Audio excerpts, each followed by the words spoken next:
Hello friends, welcome to your own YouTube channel Pandey Classes. आज की इस वीडियो में हम लोग जो कि हमारा सीरीज चलता आ रहा है 2025 के लिए एग्जामिनेशन के लिए, हम टोटल अनसॉल्व पेपर को सॉल्व करने वाले हैं। और उस जो स्तर पे हमारा जो चल रहा है इस समय, उस सेट नंबर 6 पर हम पहुंच चुके हैं। अभी तक हमारा 2025 का मॉडल पेपर और सेट नंबर 1, 2, 3, 4, 5 ये 2024 का सॉल्व हो चुका है। हम लोग 2024 के इस समय सेट 6 पर पहुंच चुके हैं, जिसका पेपर कोड है 822 HIA। ठीक है। अब हम लोग इस वीडियो में हम लोग खंड आ को पूरी तरह से जो 20 क्वेश्चंस हैं, खंड आ में टोटल जो 20 क्वेश्चंस हैं, इन सबको हम लोग डिस्कस करेंगे 1 बाय 1 करके, और एक एक क्वेश्चन को अच्छे से समझेंगे, उसको सोल्यूशन में लाएंगे और उसको किस प्रकार से हमको लिखना है, कैसे क्या करना है, सारी बातें हम लोग इस वीडियो में समझने वाले हैं। तो प्लीज़ वीडियो को बिल्कुल अंत तक देखिएगा, क्योंकि 10 वीडियो देखने से अच्छा है आपको इसी एक वीडियो को अच्छे से देख करके प्रॉपर नोट्स प्रिपेयर करके अच्छे से प्रिपरेशन में लग जाएं।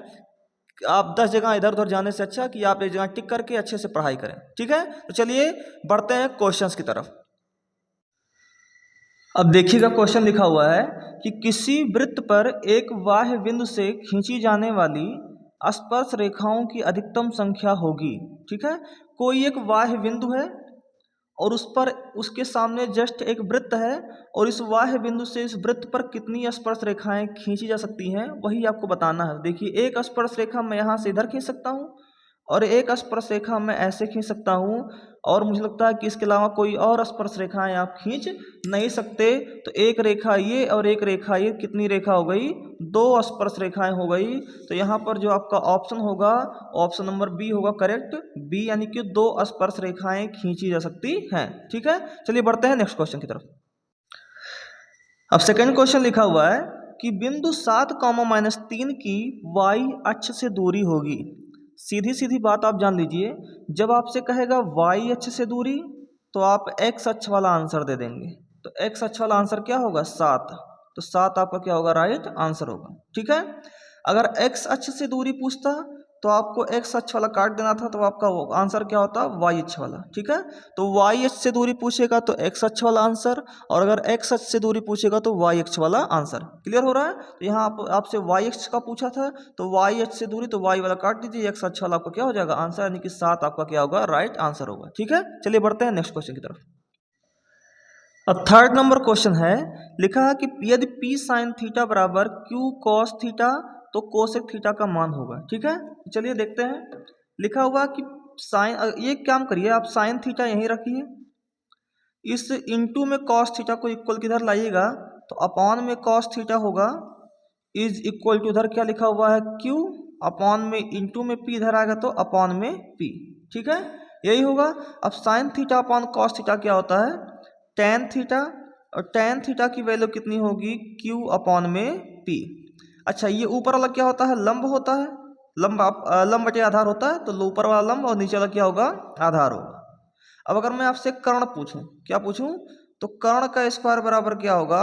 रूट के अंदर लंब का स्क्वायर प्लस आधार का स्क्वायर, तो लंब स्क्वायर यानी कि क्यू का स्क्वायर और प्लस में पी स्क्वायर। सॉरी, कर्ण बराबर क्या होगा? रूट में Q square plus P square, और ये आप बार बार पढ़ रहे होंगे पाइथागोरस प्रमेय से। ठीक है, तो अब बताइए कोसेक थीटा बराबर क्या होता है? कर्ण बटे लंब, कर्ण बटे लंब, कर्ण अपॉन में लंब। तो बताइए कर्ण कितना है?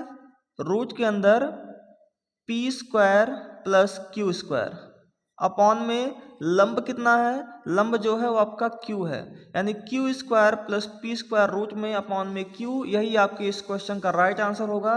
तो आपको कहाँ दिख रहा है? रूट में P square plus Q square upon में पी है, ये नहीं है।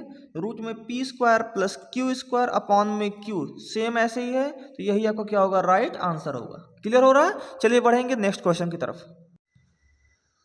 अब क्वेश्चन नंबर 4 लिखा हुआ है कि tan 1 degree, tan 2 degree, tan 3 degree dot dot dot tan 88 degree, tan 89 degree का मान होगा। ठीक है, तो यहाँ मैंने क्वेश्चन को सेम लिख लिया है। अब इसको सॉल्व करना शुरू करते हैं। आप जानते हैं कि tan 90 डिग्री माइनस थीटा बराबर होता है cot थीटा। तो क्या मैं tan 1 डिग्री को लिख सकता हूँ tan 90 माइनस 89 डिग्री? ठीक है, ऐसे tan 2 डिग्री को लिख सकता हूँ मैं tan 90 degree minus tan 88 degree. ऐसे मैं tan 3 डिग्री को लिख सकता हूँ tan 90 डिग्री माइनस 87 डिग्री। ठीक है, और ऐसे डॉट डॉट डॉट उसको भी नीचे लिख देंगे। ठीक है, तो आप मुझे बताइए, अगर मैं यहाँ से देखूँ तो tan को अगर मैं यहाँ से कन्वर्ट करना चाहूँ, ठीक है, अगर मैं यहाँ से कन्वर्ट करना चाहूँ तो tan 90 माइनस थीटा बराबर cot थीटा होता है। यहाँ मैंने लिख दिया उसका फॉर्मूला। तो आप यहाँ कहेंगे cot 89 डिग्री, ऐसे ही cot 88 डिग्री, ऐसे ही cot 87 डिग्री। और ये डॉट डॉट डॉट करता हुआ अगर देखा जाए तो 1 से लेकर 89 तक टोटल 89 नंबर होता है, यानी कि 44 इधर होगा और 44 उधर होगा 88, और बीच में एक बचेगा 45 डिग्री। तो यहीं पर एक बचेगा tan 45 डिग्री। बाकी ऐसे डॉट डॉट डॉट करता हुआ क्या नाम है tan 87 डिग्री, tan 88 डिग्री और tan 89 डिग्री ऐसे आता रहेगा। तो tan इंटू कॉट, आप जानते हैं कि tan थीटा इंटू में cot थीटा की वैल्यू क्या होती है, 1 होती है। तो यहाँ पर cot थीटा इंटू में tan थीटा ये बराबर क्या होगा, 1 होगा। ऐसे cot 88 और tan 88 भी क्या होगा, 1 होगा। cot 87 डिग्री और tan 87 भी क्या होगा, 1 होगा। ऐसे ऐसे पूरा 1 1 1 आता रहेगा और tan 45 भी क्या होगा, 1। तो सब मल्टीप्लाई कीजिएगा तो यहाँ आंसर क्या आएगा, फाइनली जो आंसर आएगा वो क्या होगा, 1 होगा। क्लियर हो रहा है? तो आपका कौन सा ऑप्शन यहाँ करेक्ट दिख रहा है? Option number D is the correct answer of this question. Okay, चलिए बढ़ते हैं नेक्स्ट क्वेश्चन की तरफ।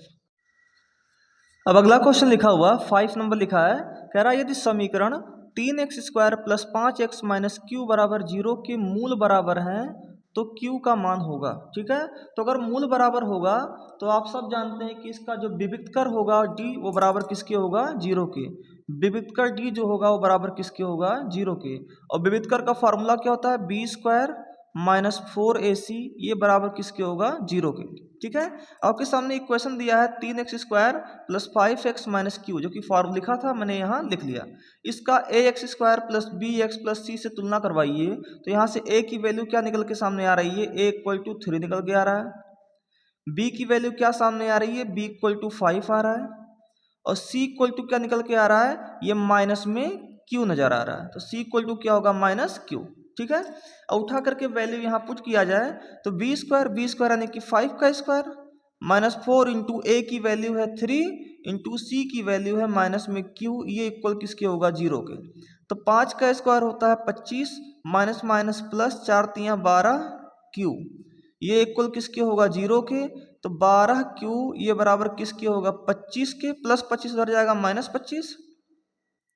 ठीक है, तो यहाँ से q की वैल्यू निकल के क्या आएगी, माइनस 25/12, माइनस 25/12। तो आपको यहाँ पर कौन सा ऑप्शन देखने को मिलेगा, माइनस 25/12 5वें में, ये ऑप्शन नंबर ए। कौन सा देखने को मिल रहा है, option number A is the correct answer of this question. Okay, चलिए बढ़ते हैं नेक्स्ट क्वेश्चन की तरफ।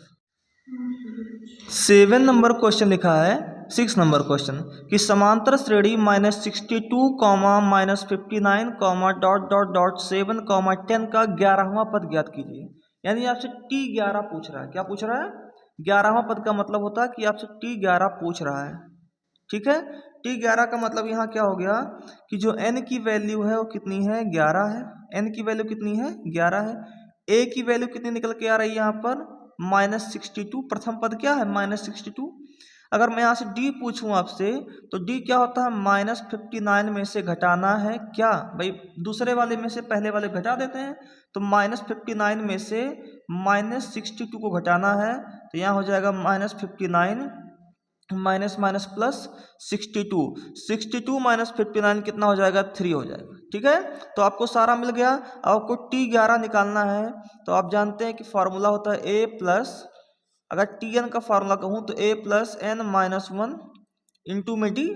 तो अगर मैं आपसे यहाँ n की जगह पे 11 रख दूँ तो T11 बराबर a की वैल्यू कितनी है, माइनस 62 प्लस n माइनस 1 का मतलब 11 माइनस 1 इंटू में d की वैल्यू कितनी है, 3 है। ठीक है, तो यहाँ से माइनस 62 प्लस 11 में से एक गया 10 10 तियाँ 30, तो -62 + 30 -32 और यही इस क्वेश्चन का क्या होगा, राइट आंसर होगा। तो आपको कौन सा ऑप्शन देखने को मिल रहा है, -32, option number B is the correct answer of this question. चलिए नेक्स्ट क्वेश्चन की तरफ बढ़ते हैं। अब 7 नंबर क्वेश्चन है, लिखा है यदि PE बराबर 0.05 तो PE बार का मान ज्ञात कीजिए। तो आप जानते हैं PE क्या होता है, होने की प्रायिकता, और PE नॉट क्या होता है, ना होने की प्रायिकता। तो होने की प्रायिकता प्लस ना होने की प्रायिकता बराबर होता है 1। ये आपका हमेशा होता ही होता है, इसको आप लर्न रखेंगे, ठीक है। तो यहाँ PE की वैल्यू कितना दिया हुआ है, ये आप हमेशा जान लीजिए कि PE प्लस PE नॉट की वैल्यू होती है 1। तो PE की वैल्यू कितना दिया है, 0.05, तो इसकी जगह पर क्या रख दीजिए, 0.05, और प्लस में PE naught is equal to क्या होगा, 1 होगा, ठीक है। तो यहाँ से अगर मैं पूछूं PE नॉट बराबर क्या होगा, तो आप कहेंगे 1, ये प्लस 0.05 इक्वल किधर आएगा, तो -0.05 होगा, और 1.00 में से 0.05 जब सब्ट्रैक्ट कीजिएगा तो 10 में से 5 गया 5, यहाँ बचा 9 में से 0 हो गया 9, ठीक है, और डेसिमल यहाँ 0 पॉइंट क्या आ गया, 95। तो PE नॉट बराबर 0.95, और यही इस क्वेश्चन का राइट आंसर होगा। तो कौन सा ऑप्शन सही है, डी ऑप्शन सही है, ठीक है। चलिए बढ़ते हैं नेक्स्ट क्वेश्चन की तरफ।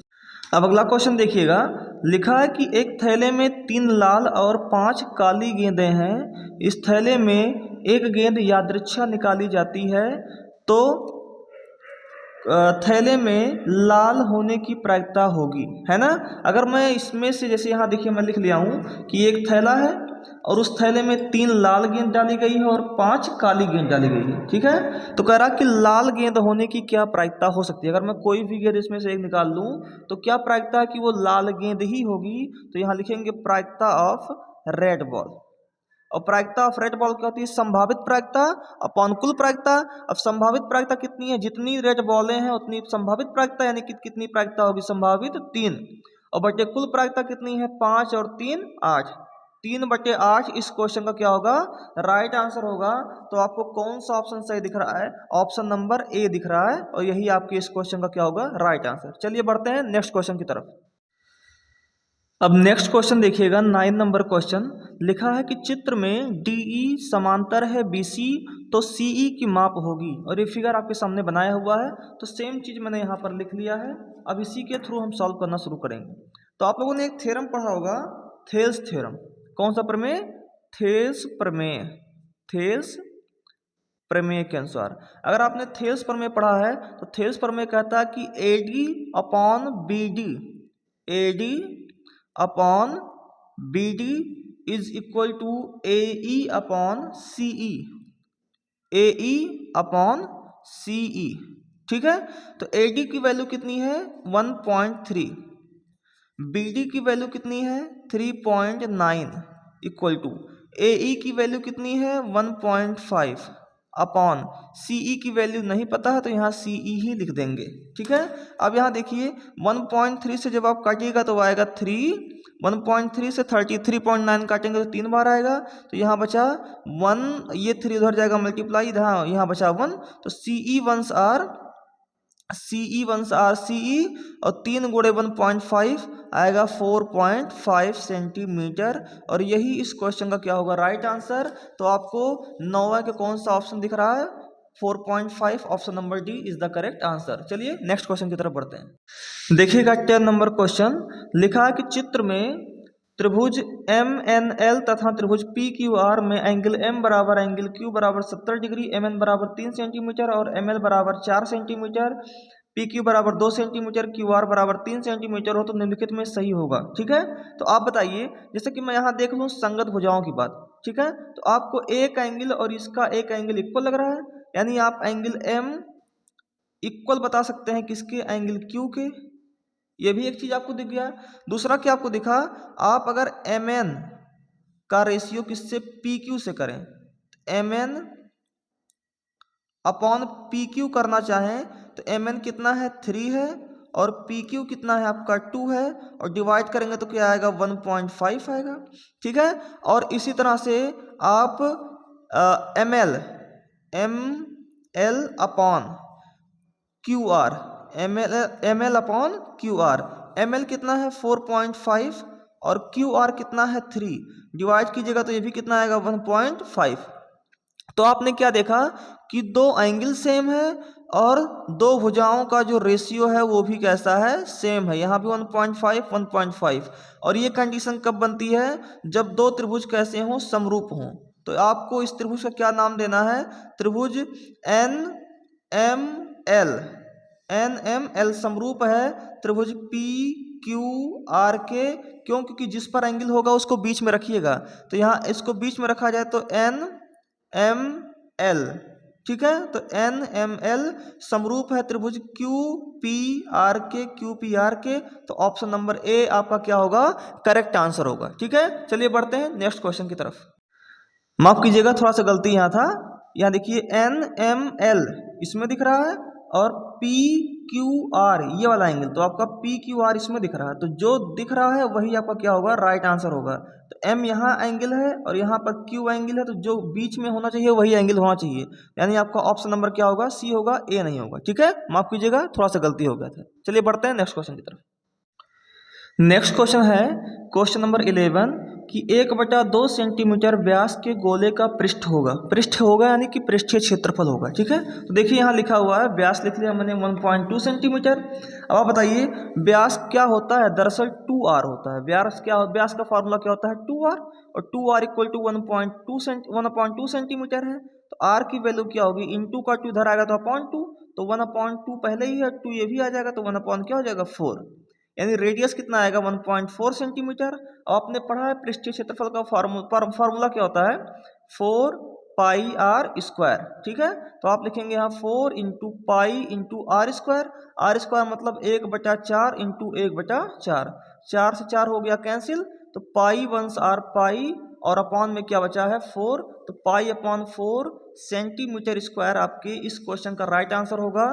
तो आपको कौन सा ऑप्शन दिख रहा है, option number B is the correct answer, ठीक है। चलिए बढ़ते हैं नेक्स्ट क्वेश्चन की तरफ।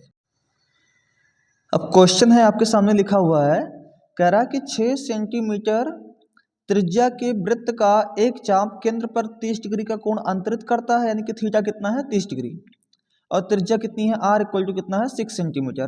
तो संगत चाप की माप होगी, ठीक है। तो यहाँ मैंने लिख लिया है त्रिज्या कितना है 6 सेंटीमीटर और एंगल थीटा कितना है 30 डिग्री।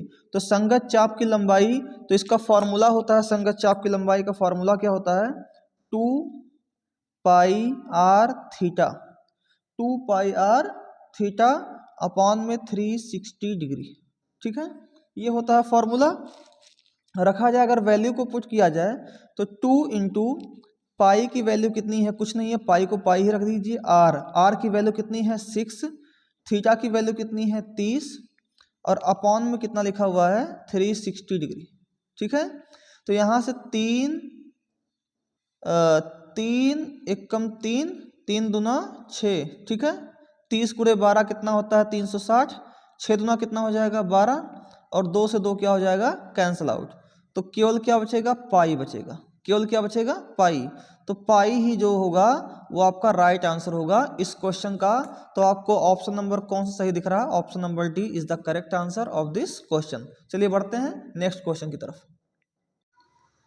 अब 13 नंबर क्वेश्चन लिखा है, कह रहा 5 सेंटीमीटर त्रिज्या के एक वृत्त बना दीजिए। पहले एक वृत्त बनाइए और उस वृत्त की त्रिज्या कितनी है 5 सेंटीमीटर, ठीक है। उस वृत्त की त्रिज्या कितनी मान लीजिए, यहाँ से यहाँ तक है 5 सेंटीमीटर, इसको ओ ले लीजिए, इसको नाम दे लीजिए ए, ठीक है। फिर कह रहा है पर खींची गई स्पर्श रेखा पी क्यू, यहाँ आप क्यू मान लीजिए, क्या मान लीजिए पी क्यू। कह रहा से खींची गई स्पर्श रेखा पी क्यू, तो यहाँ कहीं आपका पॉइंट पी रहा होगा, और पी से क्यू को मिला दीजिए, तो ये एक स्पर्श रेखा क्या खींचा गई आपकी पी क्यू खींचा गई, ठीक है। पी क्यू केंद्र ओ से होकर जाने वाली रेखा बिंदु क्यू पर मिलती है, ठीक है। केंद्र ओ से होकर जाने वाली रेखा बिंदु कहाँ मिलती है क्यू पर मिलती है, ठीक है।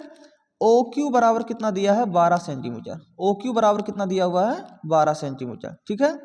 ओ क्यू कितना दिया है 12 सेंटीमीटर।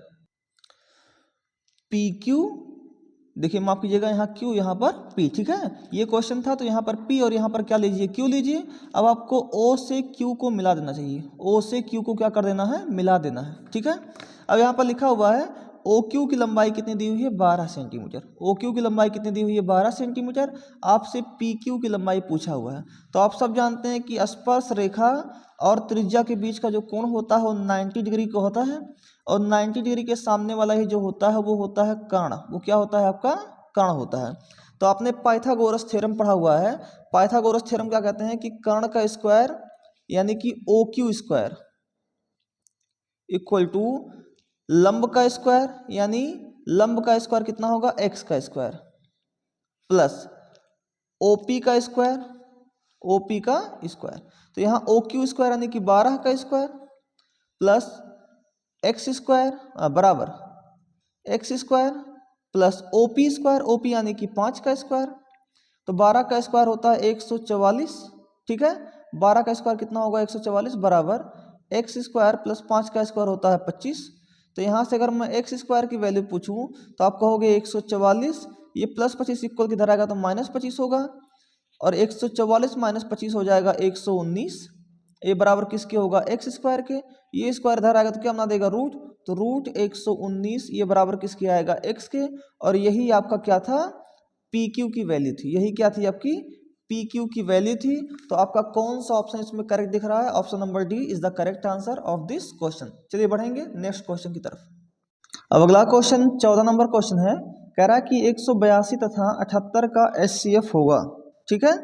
तो 182 और 78 का HCF निकालना है। तो यहाँ मैंने लिख लिया क्वेश्चन 182 और 78। तो 78 से क्या करिए, डिवाइड कर दीजिए किसमें, 182 में। तो कितनी बार जाएगा, 2 बार लेके जा सकते हैं। 2 8 16, 2 7 14, 1 15। हाँ 2 बार जा सकता है। 2 8 16, 2 7 14 और 1 15। 3 बार में हो जाएगा ज़्यादा। 12 में से 6 गया, 6 आया। यहाँ बचा 7, 7 में से 5 गया, 2 आया। अब जब तक मेरा रिमाइंडर 0 नहीं आएगा मैं उसके पहले वाले डिवाइजर में डिवाइड करता रहूँगा। यही होता है आपका HCF निकालने का मेथड। तो 26 तियाँ होता है 78, कट गया पूरा पूरा। तो आपका कौन सा 0 लेकर के आया, कौन सा डिवाइजर, तो आप कहेंगे 26 लाया। तो ये 26 ही क्या होगा, आपका HCF होगा। 26 ही क्या होगा, आपका HCF होगा। तो ऑप्शन नंबर कौन सा सही दिख रहा है आपको, B number question is the correct answer. Okay चलिए बढ़ेंगे नेक्स्ट क्वेश्चन की तरफ। 15 नंबर क्वेश्चन है। कह रहा कि एक बेलन के आधार की त्रिज्या 3.5 सेंटीमीटर है। यदि उसकी ऊंचाई 8.4 सेंटीमीटर हो तो उसका वक्र पृष्ठीय क्षेत्रफल होगा, ठीक है। तो यहाँ मैंने लिख लिया है त्रिज्या कितना है 3.5 और ऊंचाई कितना है 8.4। तो r कितना है 3.5 और हाइट कितना है 8.4। आपसे वक्र पृष्ठीय क्षेत्रफल पूछा है। तो बेलन का वक्र पृष्ठीय क्षेत्रफल का फॉर्मूला होता है 2πRh। 2πRh।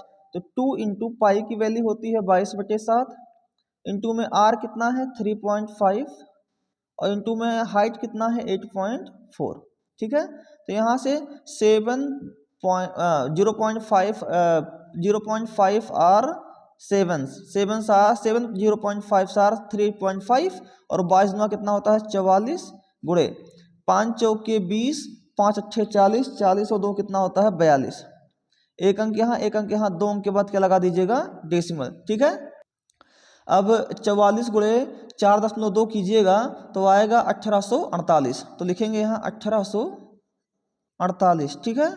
और यहाँ कितने अंक के बाद डेसिमल लग जाएगा, एक अंक के बाद डेसिमल, क्योंकि इस 0 का कोई मतलब है ही नहीं। तो एक अंक के बाद डेसिमल लग जाएगा, यानी 184.8 सेंटीमीटर स्क्वायर आपके इस क्वेश्चन का आंसर आ रहा है। और आपको कौन सा ऑप्शन देखने को मिलेगा यहाँ पर, अच्छा आंसर आपका पाई के टर्म में है, माफ कीजिएगा आंसर आपका किस टर्म में है, पाई के टर्म में है। तो और भी आसान है, एक आंसर तो आपका ये हो गया।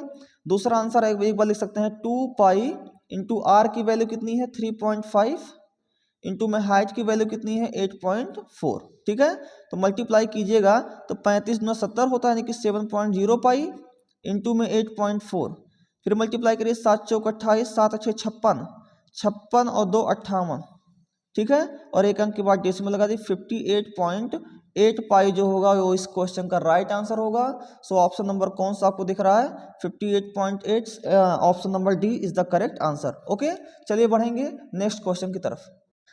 अब क्वेश्चन नंबर 16 देखा जाए कह रहा है कि 4 सेंटीमीटर त्रिज्या वाले एक वृत्त के त्रिज्यखंड का कोण 60 डिग्री है तो उसका क्षेत्रफल होगा। ठीक है, तो यहाँ मैंने लिख लिया कि त्रिज्या कितनी है 4 सेंटीमीटर और कोण कितना है 60 डिग्री। तो आपसे क्षेत्रफल पूछा है और क्षेत्रफल का फॉर्मूला क्या होता है थीटा अपॉन 360 डिग्री इंटू में पाई आर स्क्वायर।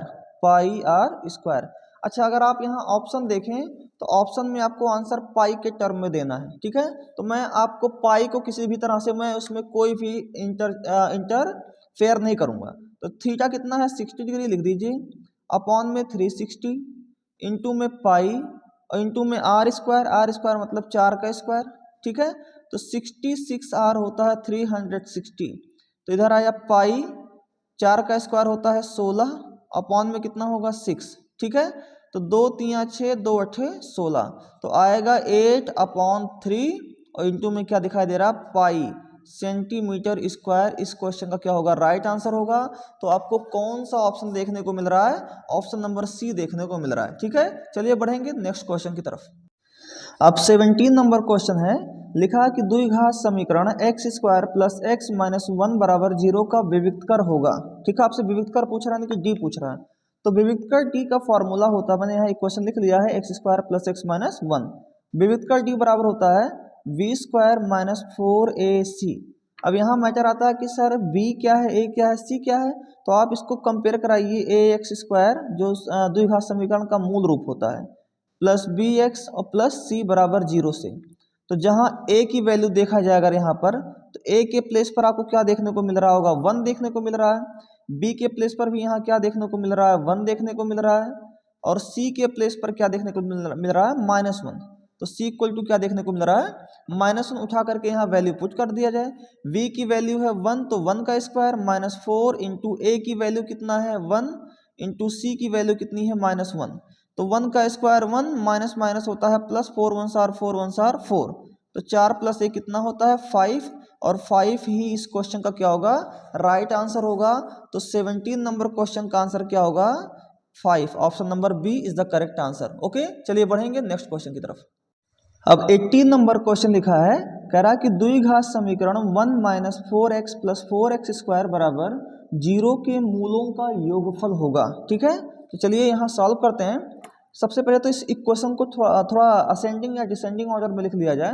तो ये डिसेंडिंग में लिखा, मैं इसको असेंडिंग कर लेता हूँ। तो सबसे पहले 4x², फिर माइनस में 4x और फिर प्लस में 1 इज इक्वल टू 0।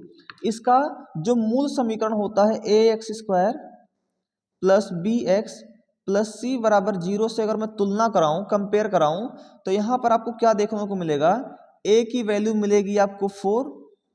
ठीक है, v की वैल्यू क्या मिल रही है आपको माइनस में 4, और c की वैल्यू क्या मिली आपको 1 मिली। ठीक है, अब आपको निकालना क्या है मूलों का योगफल, यानी अल्फा प्लस बीटा निकालना है। और अल्फा प्लस बीटा का जो फॉर्मूला होता है माइनस बी अपॉन में ए, माइनस बी अपॉन ए। तो यहाँ पर माइनस, अब b की वैल्यू कितनी है -4 है, और अपॉन में a की वैल्यू कितनी है 4 है। तो यहाँ माइनस माइनस क्या हो जाएगा 4 प्लस हो जाएगा, प्लस 4 अपॉन 4, 4 से 4 कैंसिल हो गया। तो अल्फा प्लस बीटा यानी कि मूलों का योगफल कितना आया 1 आया। सो ऑप्शन नंबर कौन सा करेक्ट हो रहा है, option number C is the correct answer of this question. चलिए बढ़ेंगे नेक्स्ट क्वेश्चन की तरफ। अब देखिए 19 नंबर क्वेश्चन लिखा है, कह रहा निम्नलिखित सारणी से माध्य होगा। ये आपके पास माध्य आपसे पूछ रहा है, तो वर्ग अंतराल दिया है 0 से 10, 10 से 20, 20 से 30, 30 से 40, 40 से 50, और बारंबारता दी हुई है 4, 7, 5, 8 और 6।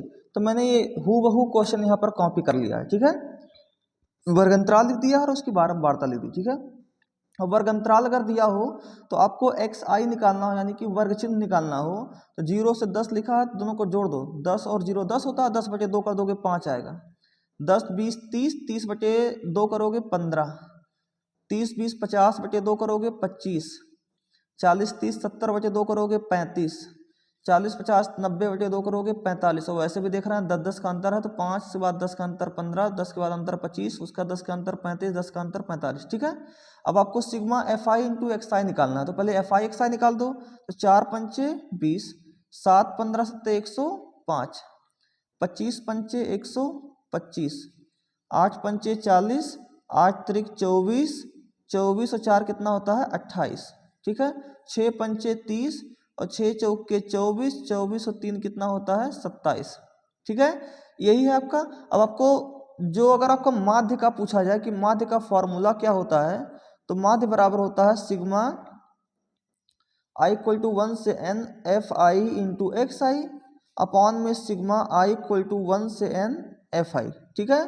तो सबसे अच्छी बात, अब सिग्मा क्या होता है सबको जोड़ दीजिए, तो 0 5 10 5 5 10 10 के शून्य हासिल कितना आया 0, हासिल कितना आया 1, 2 और 1 हासिल 3, 3 2 5 5 8 13, 13 7 20 के शून्य हासिल आया कितना 2, 1 2 1 1 2 2 4 2 6 और 2 हासिल 8, 800 आया।